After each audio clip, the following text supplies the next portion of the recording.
సంతానలేమితో బాధపడుతున్నారా? 899 రూపాయలకే fertility assessment package. వివరాలకి సంప్రదించండి. నమస్కారం. సుమన్ టీవీ ప్రేక్షకులకి భోగి పండుగ శుభాకాంక్షలు.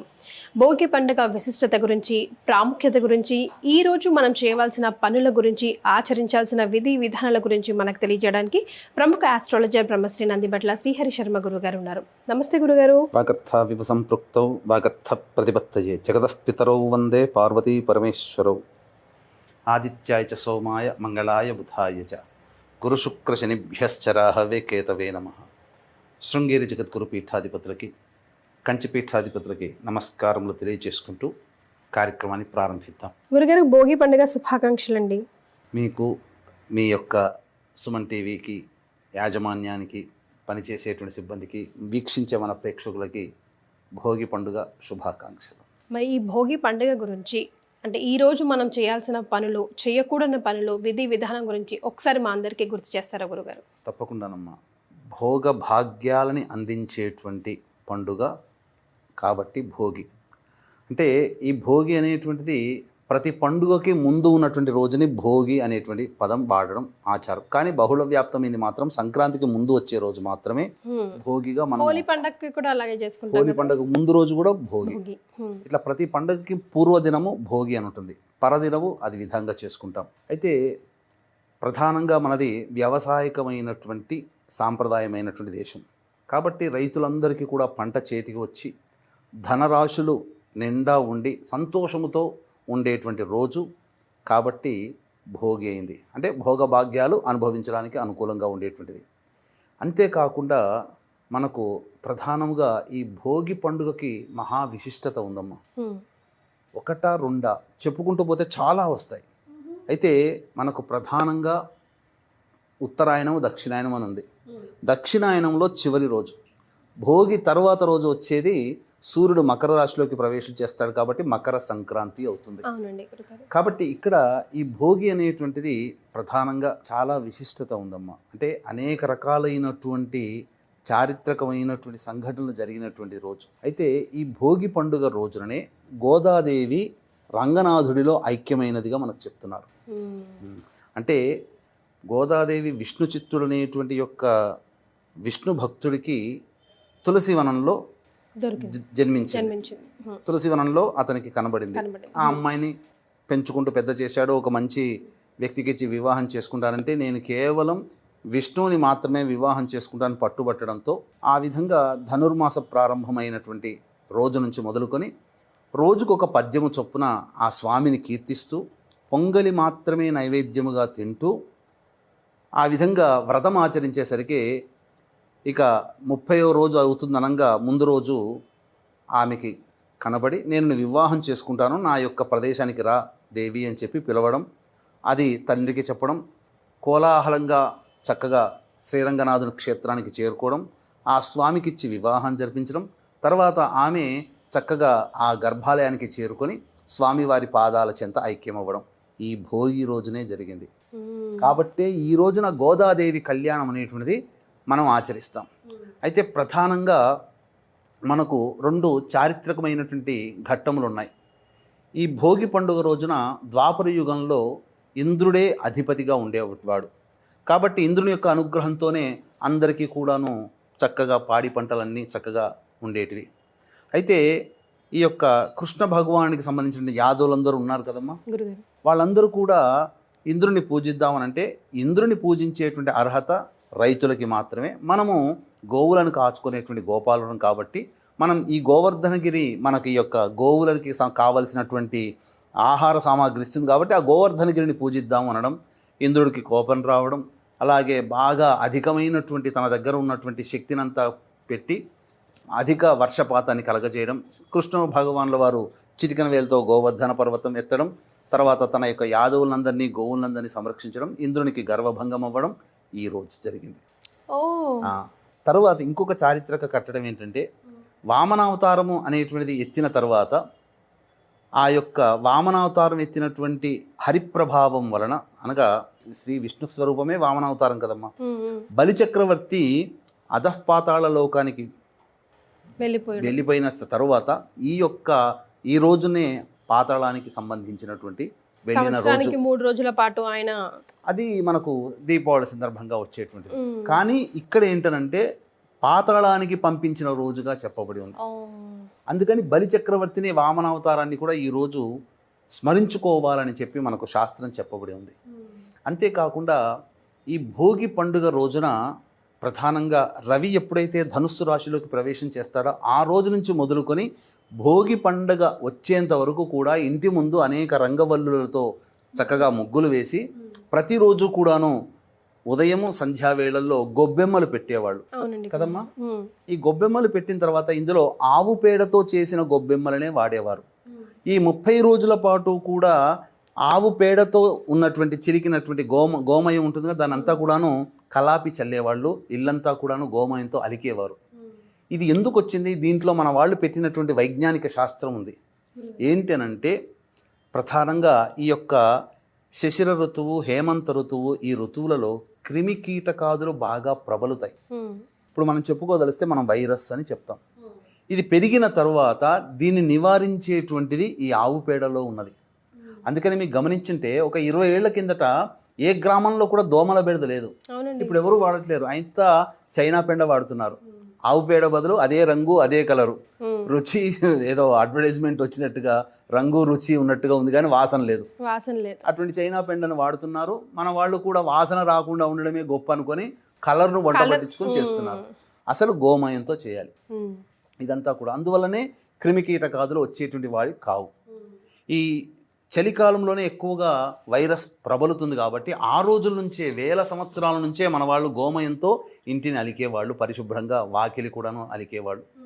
ఇక తదనంతరం ఈ భోగికి సంబంధించినటువంటి విధానంలో ఉన్నటువంటి ఏంటంటే పాతది వదిలి కొత్తది మనం తీసుకోవాలి.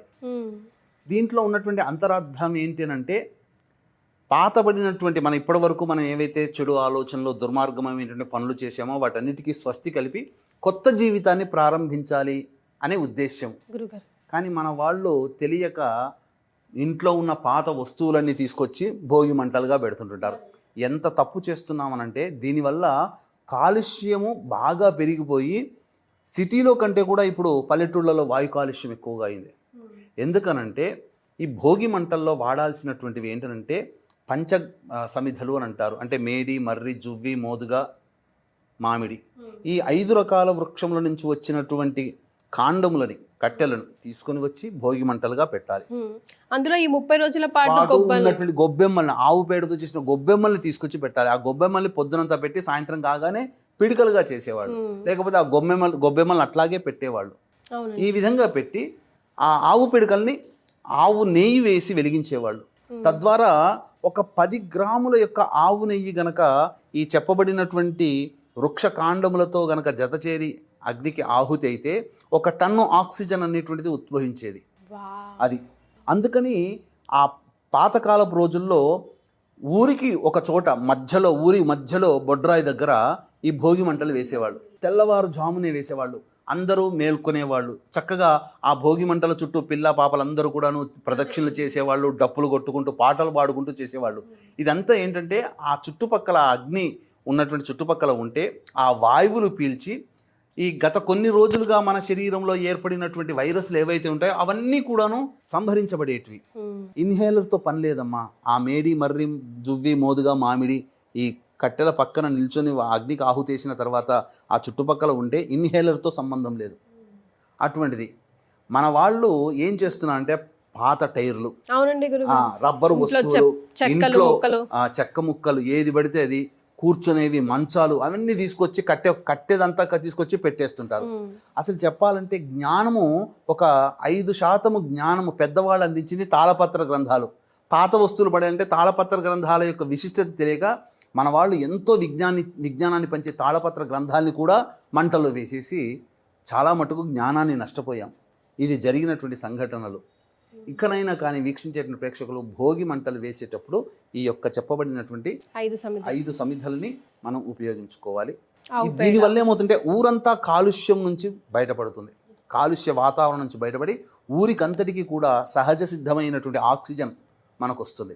ఇక ప్రధానమైనటువంటిది ఈ భోగి పండుగ రోజున చిన్న పిల్లలకి భోగి పళ్ళు వేస్తారు. అందులో బియ్యము, రూపాయి కాయిన్లు, రేగిపళ్ళు. రేగిపండ్లు, చెరుకు ముక్కలు వేస్తారు. ఇక్కడ ఈ భోగిపళ్ళు వేసేటువంటి అంతరార్థం ఏంటంటే రేగిపండు సూర్యుడికి సంబంధించినటువంటి గుర్తు. సూర్యనారాయణుణ్ణి ప్రతీకగా రేగిపండు.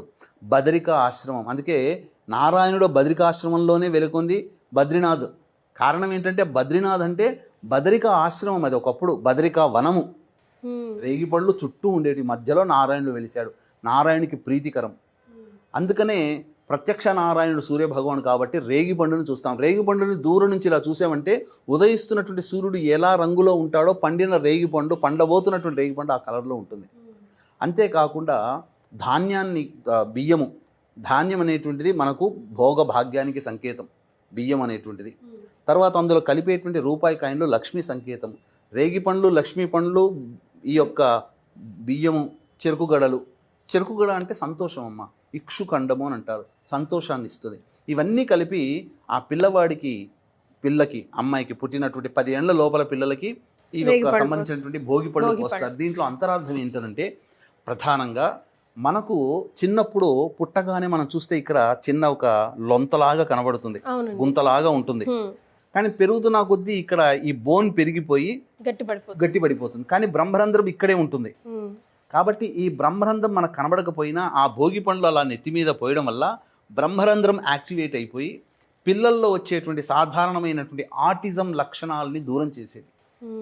ఈ కాలంలో చాలామంది ఆటిజం లక్షణాలతో బాధపడుతున్నారు. బ్రహ్మరంధ్రము అంటే ఇక్కడ ఏమవుతుంది, విజ్ఞానము చైతన్యవంతమవుతుంది. ఇది తెలుసుకోవాలి. భోగి పళ్ళు వేసేటప్పుడు కూడా తూర్పు వైపున పిల్లల్ని పెట్టి చక్కగా ఒక ఉచితాసనం వేసి పెద్దవాళ్ళు వచ్చి ఆ భోగి పండ్లని చుట్టూ కూడాను 3 సార్లు తిప్పి భోగి పళ్ళు వేయాలి. ఈ విధంగా చేసుకోవాలమ్మా భోగి పళ్ళు వేసే విధానం ఇది. గురుగారు, మనం అభ్యంగన స్నానం కూడా భోగి రోజే కదా చేసేది? అభ్యంగన స్నానము 3 రోజులు చేయాల్సిందేనమ్మా. భోగి రోజు చేయాలి, సంక్రాంతి రోజు చేయాలి, కనుమ రోజు కూడా చేయాలి. ప్రత్యేకించి సంక్రాంతి రోజున చేయాలి. ఈ 3 రోజులు కుదరకపోతే సంక్రాంతి రోజునైనా చేయాలి. సంక్రాంతి రోజున ఈ యొక్క అభ్యంగన స్నానం చేయనటువంటి వ్యక్తికి 6 సంవత్సరాలు లేదా 6 నెలలు దారిద్ర్యం అనుభవిస్తాడట శాస్త్ర ప్రకారం. అందుకనే సూర్యోదయం కంటే ముందే ఈ సంబంధించినటువంటి విధానంగా మనం చేసుకోవాలి. సాయంకాలం అంతా కూడాను చక్కగా అందరూ ఆ ఊళ్ళో ఉన్నటువంటి మహిళలందరూ చక్కగా చేరి చక్కగా ఆనందంగా సంగీత కచేరీలు, పాటలు పాడుకుంటూ ఈ భోగి పండుగ రోజుని చక్కగా ఆనందంగా గడుపుతారమ్మా. భోగి మంటలు ముఖ్యంగా ఇప్పుడు ఫర్ ఎగ్జాంపుల్ ఇప్పుడు 13th 14th సంక్రాంతి అనేది కాంట్రవర్సీ అవుతుంది కదా, అది నెక్స్ట్ వీడియోలో మనం తెలుసుకుందాం. ఇప్పుడు 13th అయితే 12th ఈవినింగ్ వేసుకోవాలా, 13th ఈవినింగ్ వేసుకోవాలా, ఇది ఒక క్వశ్చన్. ఇప్పుడు సంక్రాంతి అనేక పంచాంగాల ప్రకారము సూర్యగ్రహణ ప్రకారం అయితేనేమో 14వ తారీఖు చేసుకోండి అని చెప్పేసి నిరయన పంచాంగం ప్రకారం చెప్పేటువంటిది. ఈ సంబంధించినటువంటి ఈ దృగ్గణితము ఇవన్నీ కూడాను 15వ తారీఖు అనేటివి చెప్పబడ్డాయి. ఎక్కువగా పంచాంగకర్తలు చెప్పాల్సినటువంటిది.